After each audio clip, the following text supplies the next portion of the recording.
Here's a question for you. Do you know what percentage of divorces are caused by money-related issues worldwide?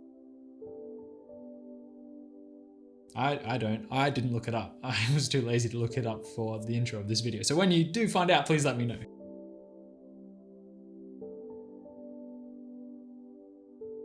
Welcome back to my channel. My name is Reese, and in today's video, I'm going to be telling you why you should be talking to your partner or your future partner about each other's finances and why it's important to discuss them with each other. You will obviously discuss different subjects and topics with your partner as time goes on throughout your relationship.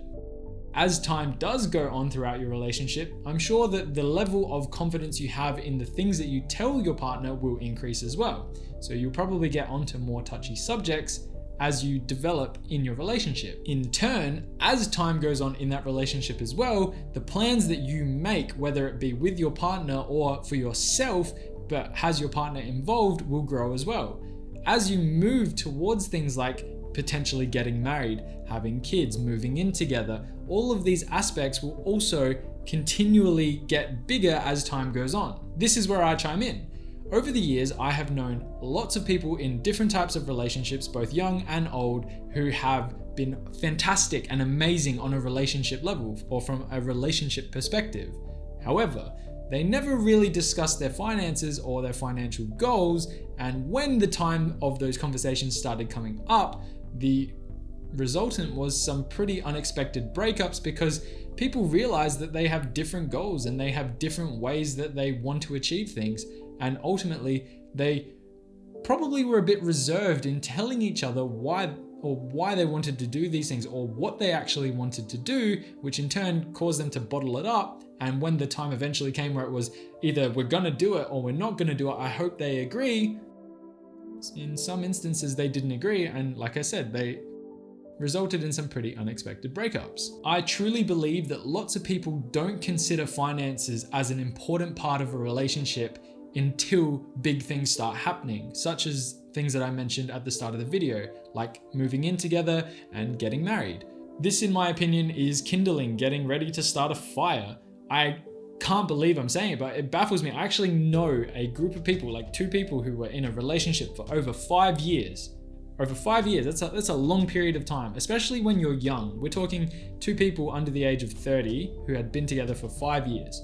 And they realized around the 5-year mark that they kind of wanted different things. One wanted to live abroad and one wanted to buy and settle down in their local city. How can you be together for that period of time and not have any idea of what your future goals are?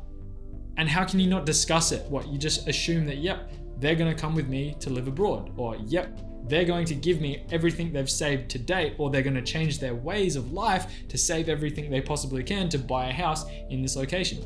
It might make sense in your head, but don't just assume. It's something that definitely should have been discussed, and ultimately, leading back to what I said before, it actually did result in a breakup. Now, even though these two people had massive contradictions in what they wanted to do, and they unfortunately did end up breaking up, ultimately, they don't regret the time they spent together.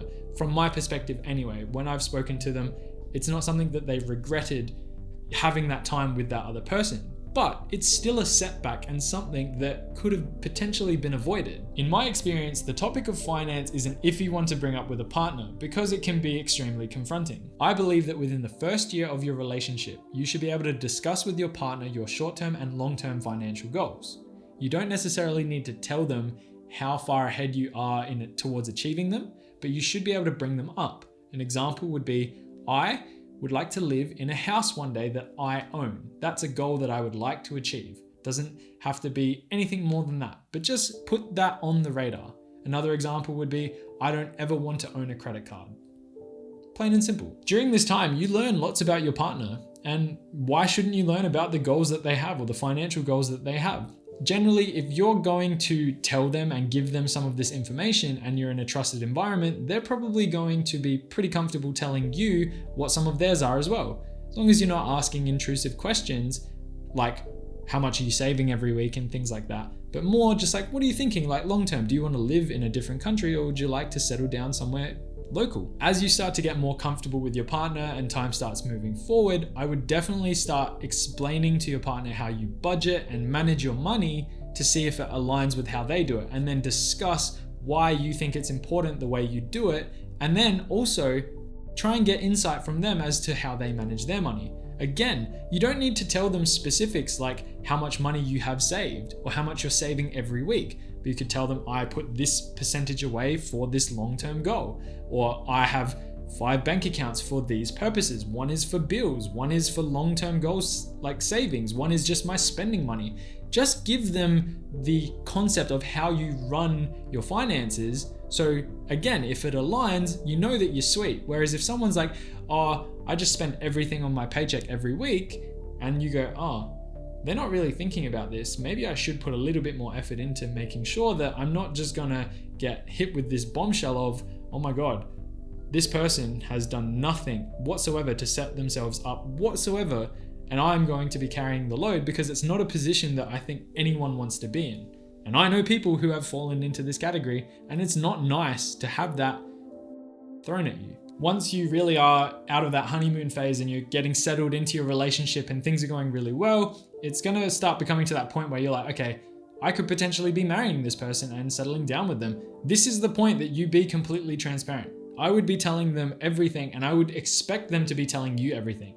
For a decision so big, like getting married and actually like binding yourself by law, I would be on the same page. Otherwise, I wouldn't be going anywhere near it, because it's something that can affect you so significantly that it will set your whole life back to a point that it will be unrecoverable, or it will take so much time to recover that you'll miss out on everything you plan to achieve. I'm talking like tell them your salary and know theirs. I'm talking show them how you budget your money and make sure you're on the same page. I'm talking make sure that your future goals aligned and both of you are working towards achieving them together equally. When I say equally, it doesn't have to be the same money. I make a little bit more money than my partner, but we both have a goal that we're working towards achieving. And that's the main thing, is that my partner sees the end game and I see the end game, and together we're trying to achieve it. It's so important. I can't stress it enough. You probably know people that have fallen into this category, and that's why I'm preaching it today. Ultimately, if your plans and financial structures do not align, it's something that will cause issues down the line. You can deny it, but it will. If you're not on the same page from the get-go, it's not going to necessarily change overnight to favor your way. You're probably going to have to make some sacrifices, and if you're okay with doing that, no problem. No problem at all. That's your decision. But being aware of it could prevent a lot of issues that you definitely don't want to have in the future. Coming out of this, if you try to bring up this conversation and talk to your partner about your finances and they just actively reject it, I would be a little bit concerned, especially if you're someone who's been dating for a little while now and you're definitely comfortable having this conversation. Like, it shouldn't be too much of a shock to bring up. I would be definitely questioning and looking into it a little bit further to understand why they're being like that, because on top of that, you could potentially be looking at someone who is hiding something like, I don't know, a gambling addiction as an example. Yes, it's probably not going to be common to literally 99% of my viewers, but be aware of it. Don't be naive. I'm not making this video with the intention of ruining a relationship. However, it is my intention to get you thinking about how to tackle these conversations, because they are complex and at times confronting. Ultimately, this can be a fun process that you go down with your partner to put in place what you need to build a future with them and be on the same page and not have any unexpected curveballs thrown at you. It's as simple as that. I said simple 3 times in this video. The way that I'm doing it with my partner, I don't know the specifics. I don't need to know the specifics. But we definitely have goals that we've discussed. We're definitely on the same page with those goals, and we understand enough about each other's finances that we are going to move forward together.